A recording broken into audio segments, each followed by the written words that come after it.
जनता के नहीं क्या बुझात कि सरकार के यहाँ सब के नौकरी नहीं के, लेकिन सरकार केहू के नौकरी ना दी। मास्टर के जरूरत बा कि ना बा? जितना स्कूल बा उमें मास्टर चाहिए नू, और उमें काबिल मास्टर चाहिए। उमें कोनो ऐसा व्यवस्था होको जैसे ढंग से लोगों के परीक्षा लेके पढ़ावे वाला रहुआ लोग इनके बच्चा लोगों के भविष्य बनाओ। वो मास्टर के नौकरी के तरह हुई, प्रोफेसर के नौकरी के तरह हुई। मोतिहारी में, बेतिया में, दरभंगा में जाके झांकना ही कॉलेज में होता का पढ़ाई होता। खाली लोग क्वेश्चन पेपर आउट होता, क्वेश्चन बैंक पढ़ के पास होता बबुआ लोग। आज जब कंपटीशन में जाता लोग तो दांत चियार देता लोग, आई दादा 3 साल कॉलेज गए लेकिन पढ़ाई ना भइलो में ओकर गलती नहीं है। तो वो कॉलेज में, स्कूल में, अस्पताल में जौन काम बा सरकार के चला लोग चाहिए कि ना चाहिए? पुलिस में लोग चाहिए कि ना चाहिए? तो ओकर कितना नौकरी निकालता नहीं रहुआ, जरूरत के हिसाब से निकालता नहीं कि ना? इन सवाल बा कि खाली भाषण चली नैतिक शिक्षा कि सरकार केहू के नौकरी ना दी। कि कौन तरह के बात होता? नौकरी ना चाहिए रहुआ लोगन के, अनागे चाहिए आ 500 रुपया। तो जब यह सिस्टम बन गई बा वोट ला चुनाव जीतेला, तो दी रहुआ लोग 5-5 हजार रुपया दी ताकि वो नौकरियों का विकल्प हो जाओ। बेरोजगार लोगों के दी 5-5 हजार। काहे नहीं दे आप पैसा? तो ये लोग एगो टारगेट बना ले लगा सब के नंबर लेके, बाकी मिडिल क्लास के ओरवा लोगिन ताकि केहू हुआ तक ना पहुंचे। आ सबके अकाउंट में 500-500 रुपया दे दो। सुशील मोदी जी कहता नहीं कि 3-4 हजार रुपया दले बनी, दले हो क्या रहुआ? तो 4 महीना से लॉकडाउन कहनी है, तो पूछनी है कि काहे लॉकडाउन कैले रहनी है? अब तनी बताई ना कि अब लॉकडाउन हटा के चुनाव काहे कराओ? तनी कोनो निमन हो गई बस सब चीज? निमन तो भइल नहीं है। ऐसे होता चुनाव के नेता लोग आई ना बबुआ लोग पूछी लोग ना कि भाई नौकरी के का भाई? मैंने ये कौन व्यवस्था है कि 10-10 साल 5-5 साल लगातार लोगों के नौकरी या वैकेंसी में पूरा जीवन बर्बाद हो जाता है। नौकरियों में कोनो पेंशन नहीं किया। लोग बोली तो डरवावे खातिर एगो निकाल देता रसन कि 50 साल के ऊपर जेकर हो गई ओकरा के निकाल दिए जाइए, ओकर परफॉर्मेंस के वो क्या तरह काम करता उनका रिव्यू हुई। सरकारी नौकरी में बैठ के माल कमाता पता नहीं क्या मंत्री के? अभी रिव्यू हुई, रिव्यू करिए तब जाके निकली है। डरवाओ तरह लोगों के सब जगह निकलने बड़ा सा, खाली बिहार के बात नहीं कह, हर जगह निकल जाता लोग। सरकारी कर्मचारी डरा गए बा लोग। पहले तो रहे लोग हिंदू मुसलमान में बिजी, वही व्हाट्सएप शेयर कर। अब वह व्हाट्सएप में वो लोग मेमो घूमता मेमोरेंडम कि 50 साल बाद नौकरी चल जाए। रवि जी तनी कुछ करी तो हम क्या करी? रहुआ जाके सारा उमें जाके गाड़ नहीं जाके कादो कीचड़ में हमरा से कहते नहीं कि हम निकाली, हमरा से निकला ही हम ही यही कोनो नेता।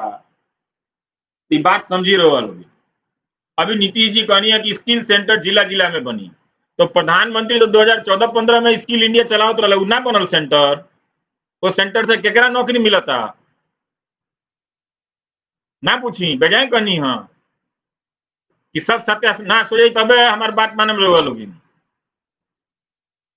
जब स्किल इंडिया हेतना अभियान चलल ना सुनले होखे, तो जिला में सेंटर ना बनल रहे। आ ई स्कीम तो पहले के बनल रहे, कौशल योजना उन्हीं के सरकार में बनल रहे। उ का भइल? उससे का फायदा भइल? तो रोजगार के सवाल पे ढंग से तनी सोच ली। ये अकाउंट में पैसा जाता ओकर एक व्यवस्था होके के चाहिए, लेकिन वो सिस्टम ही ना होके चाहिए कि लगा नवंबर तक चुनाव बा अनाज दे दो अकाउंट में ढेबुआ दे दो 500-500 रुपया चुनाव के बाद बंद करके भाग जाइए सन। तब क्या करम रहुआ? तो सोची पूछी, सवाल तनी कठोर पूछी। यहाँ तो लोगों के पता नहीं क्या कि खिसियाई का है बा कोनो सरकार से, इो पता नहीं क्या कि खुश का है बा। पता ना रखी जी, तनी मेहनत करी, आंख खोली और अखबार पढ़ तनी ओमे गोबर छपता। खाली सब पत्रकार गुलाम डर है आ टीवी ओमे कोनो खबर बा कुछ नहीं थे। और रउआ लोग इनसे 200 रुपया लेके अखबारों बेचता रसन और अखबार वाला सरकार के साथ मिलकर धंधा करता रसन। काहे लेता नहीं रहुआ अखबार जी? जब उमें पत्रकारिता नहीं है तो हमें 200 रुपया अपन काहे देता नहीं? वो बंद करी तो से राउट पसीना भी बचल आ 200 रुपया जौन बचल तो अपन खाई कोनो वही में खाई, कुछ मिठाइए खा ली, केहू के खिला दी मिठाई, गांव में दे दी केहू के 200 रुपया। सब जना एगो धंधा बना ले बोलो भोरे भोरे अखबार खोल लेता लोग में बात पूछू ना। आज न्यूज चैनल का देखा तनी ये देश 3 महीना से खाली वो सुशांत सिंह राजपूत के चला था खाली कवरेज। ऐसे ने देश चाहिए रहुआ लोग इनके, ये ड्रामा चलता, बुझात नहीं क्या कि घोत का बा। आ यही के पीछे रहुआ लोग बबुआ लोग के नौकरी पढ़ाई सब खत्म बड़ा सा।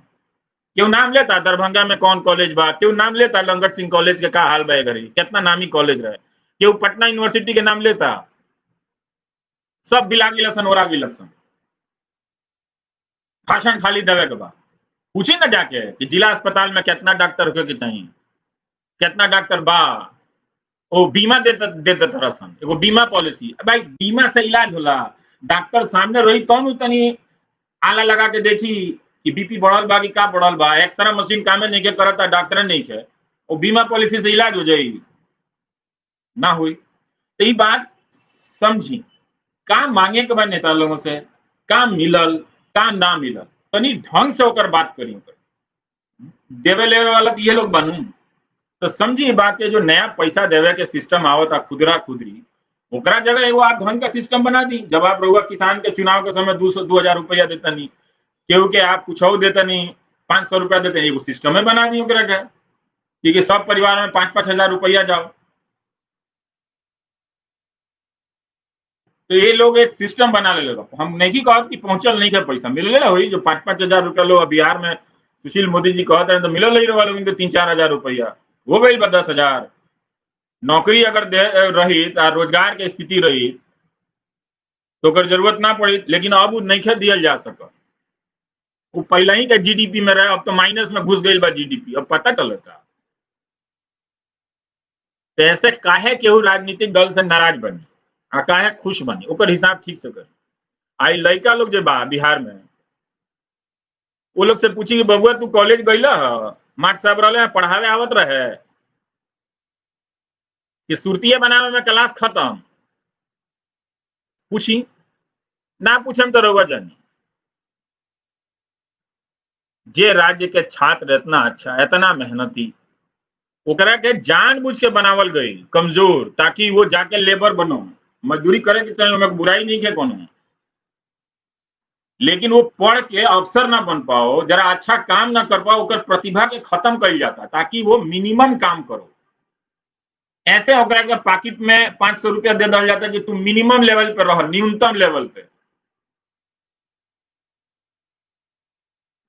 ये बात तू लोग समाज में आके बहस नहीं क्या कर कि हमनी का ऐसे ही बना 200 रुपया दे दो, चुनाव आओ तो अभी दे दो, का जाने काका बटल हो या बटता, कहीं कम्बल बटत हो, कहीं कुछ बटत हो, वही में 5 साल निकल जाये कम्बले में। तो तनी ध्यान दी।